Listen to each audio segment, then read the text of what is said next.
kapatid, isang tulog na lang Noche Buena na, pero marami pa rin ang mga humahabol na bubiyahe para makauwi ng mga probinsya ngayong magpapasko. At live mula sa PTEX, nasa frontline ang balitang yan, si Gerard de la Peña. Gerard, nakikita ko dyan sa likuran mo ha, parang busy na ang sitwasyon. Ano bang update?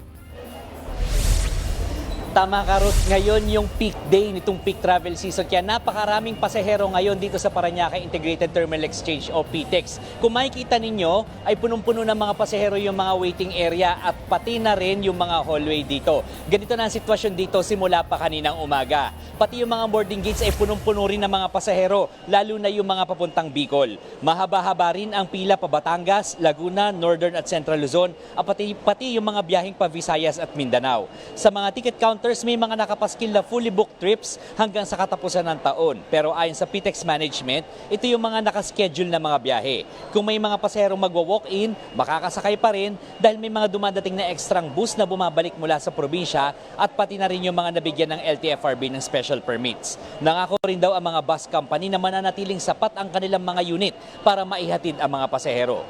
Nagpaalala naman ng PTEX Management sa mga magdadala ng kanilang mga alagang hayop. Hindi naman daw ito bawal, pero dapat makipag-coordinate muna sa mga kumpanya ng bus. Para sa mga fur babies, dapat daw ay may vaccination, naka-cage at naka-diaper ang mga ito.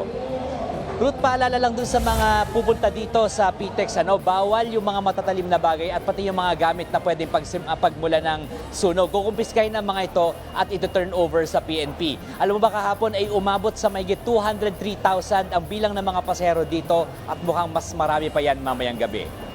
Yan muna latest, balik sa iyo, Ruth. Gerard, gusto ko lang itanong paano yung operating hours dyan pag halimbawa bukas at araw ng Pasko, may mga biyahe pa ba? Tama, Ruth, may mga biyahe pa rin. Hindi mauubusan ng biyahe dito kahit araw ng Pasko, kahit bagong taon, ay marami pa rin nakaalat na mga bus units para maihatid yung mga pasahero sa kung saan man sila patungo. Ruth. Yan po ang Express Report ni Gerard de la Peña.